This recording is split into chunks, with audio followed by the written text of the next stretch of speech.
Hola, ¿qué tal? Y bienvenidos a este nuevo video de la materia de taller de base de datos. En este caso voy a explicar el tema de la unidad 4, que es concurrencia. Mi profesora Yolanda Pérez Pimentel, soy de la carrera de Ingeniería en Sistemas Computacionales del Instituto Tecnológico Superior de Huichapan.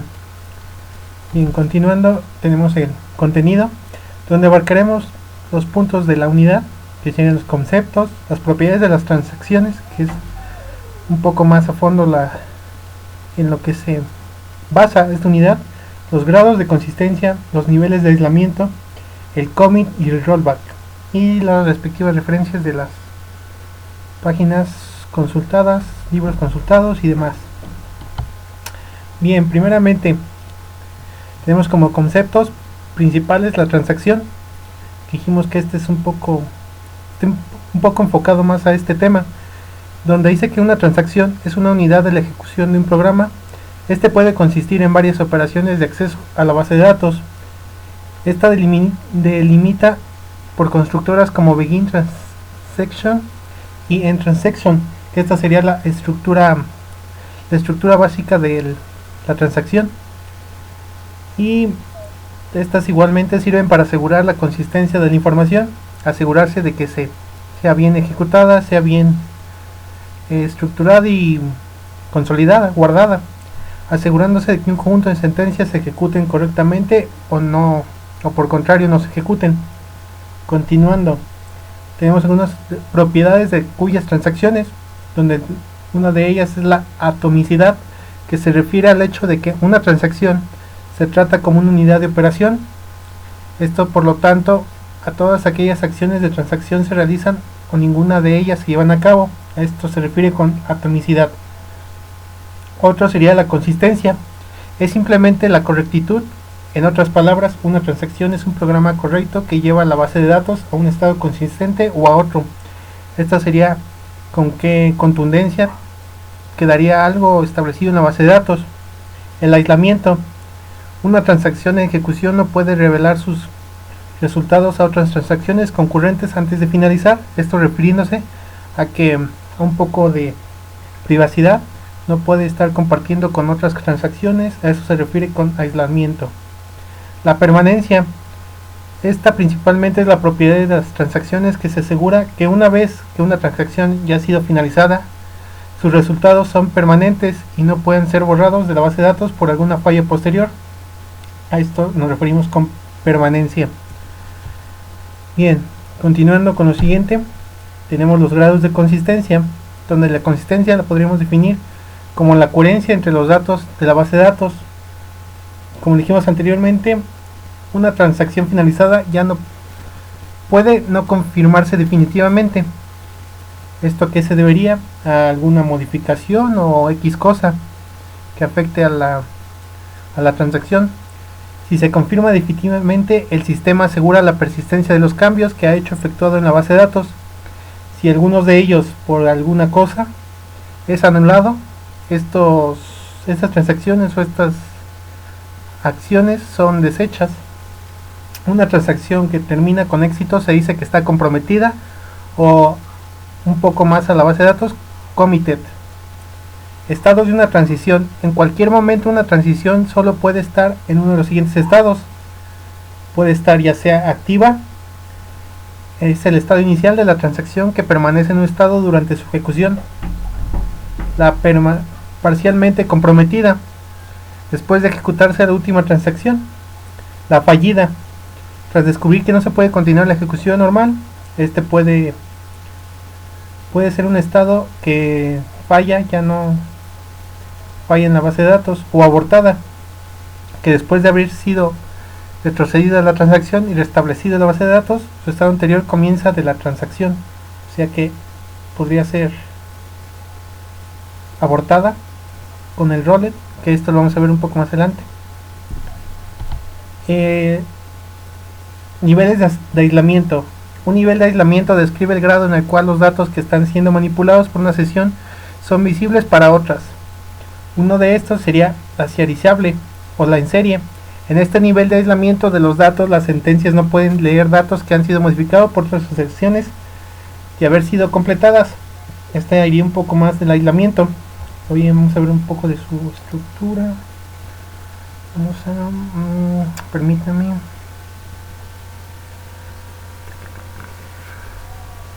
Aquí opciones de puntero.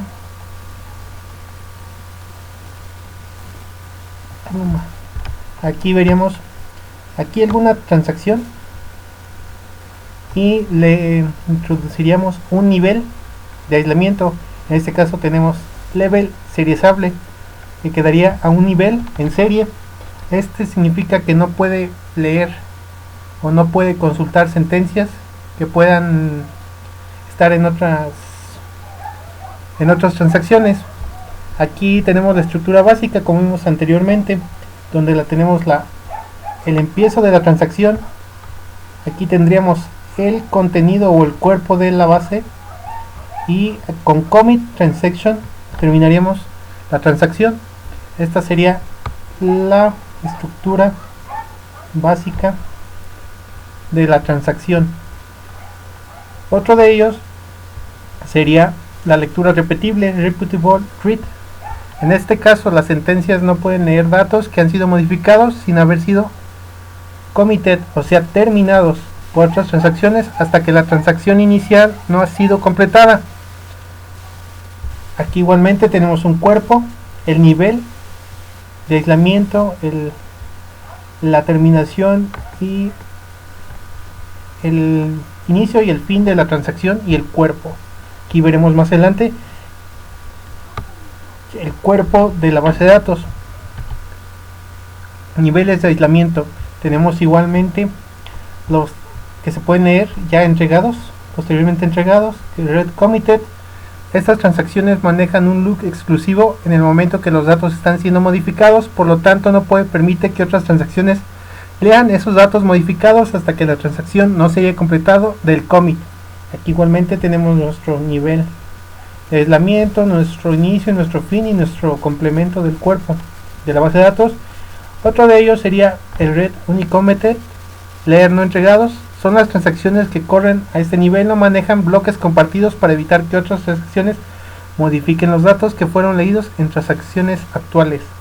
Igualmente tenemos el ejemplo del nivel de aislamiento, el cuerpo, el inicio y el fin de la transacción.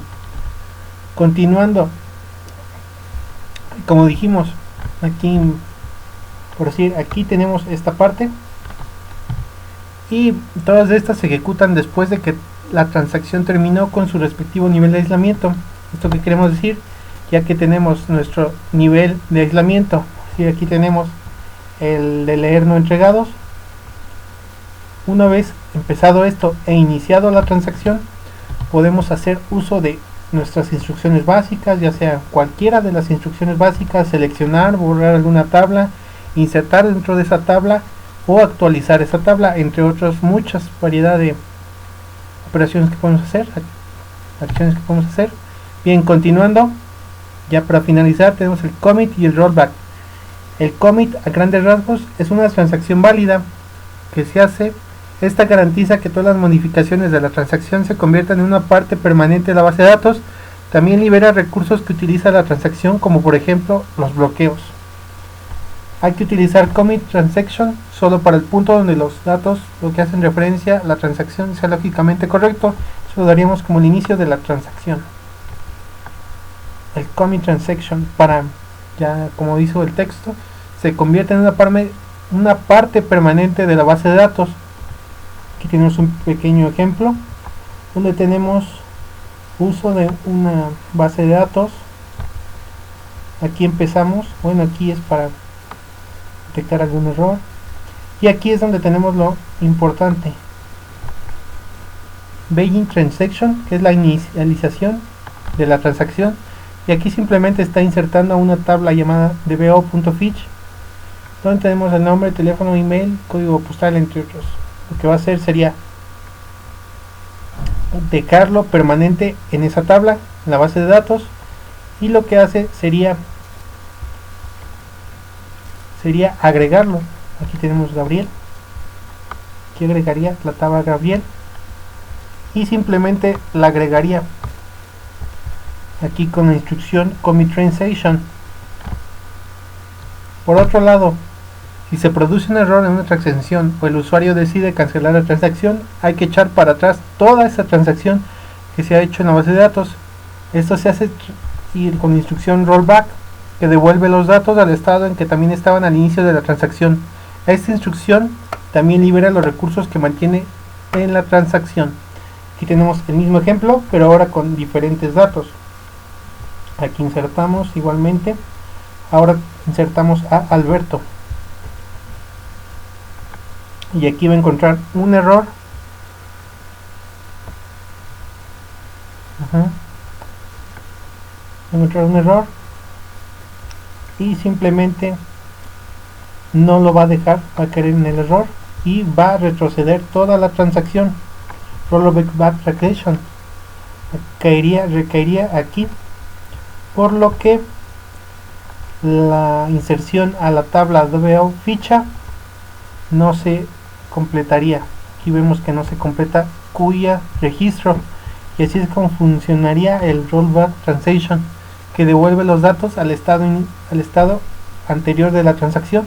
Lo que estaba anteriormente solo estaba Gabriel, y aquí no insertó el registro Alberto. Bien, y esto sería todo. Nuestras referencias de las fuentes consultadas, bibliográficas y de páginas de internet. Y nada, que esto sería todo. Por mi parte, desarrollado por Luis Alberto Jiménez Rivera, encargado de la materia, la profesora Yolanda Pérez Pimentel. Nada, gracias.